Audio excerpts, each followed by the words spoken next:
जरूरत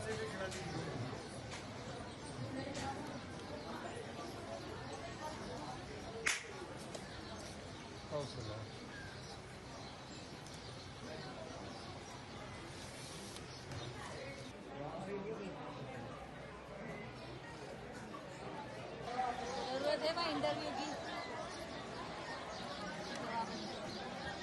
जरूरत है तो बोलना।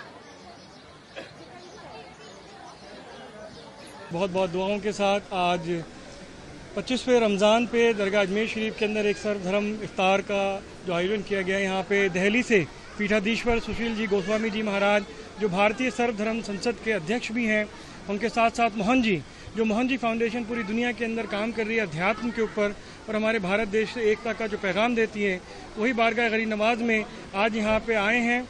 और इसके साथ साथ हमारे शहर के जितने गणमान्य लोग हैं वो यहाँ पे मौजूद रहे। और ये पैगाम यही है कि मोहब्बत सबसे और नफ़रत किसी से नहीं।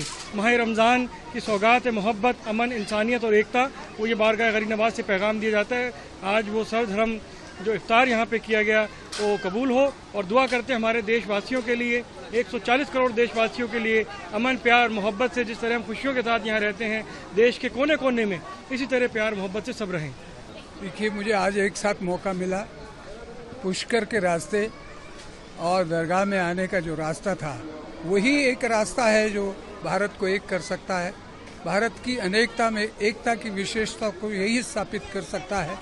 आज मैं सलमान चिश्ती जी के अनुरोध पर जो आया, रोज़ा खोलने के वक्त में मैं पहली बार आया हूँ, ऐसे तो हमेशा आता हूँ और खुशी होती है कि बाहर से जो एक सनातनी संत है 7 समुद्र पार से भी आया है हमारे साथ, जो भारतीय सर्वधर्म संसद जो हमारी है, जिसके सलमान जी, मैं, हिंदू, मुस्लिम, सिख, ईसाई सब के सब हम मिलकर इस दुनिया में भारत का ये प्यार का पैगाम दे रहे हैं। और मुझे आशा है कि आपके न्यूज़ चैनल से और प्रधानमंत्री जी की जो कल पहल हुई है वहाँ बिल्कुल ये मतभेद नहीं है कि किसी एक जाति या धर्म के विशेष में भारत की सरकार काम कर रही है। मैं ऐसा नहीं मानता हूँ।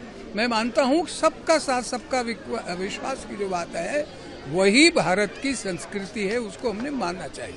कुछ लोग देश को तोड़ने का काम कर रहे हैं, उनको लेकर क्या कहेंगे? देखिए, जो देश को तोड़ने की बात करते हैं उनका कोई मजहब नहीं होता, वो शरारती लोग होते हैं, वो सब मजहबों में है, वो दोषी हो सकते हैं, उन पे कार्रवाई होनी चाहिए, सरकारों की बात है।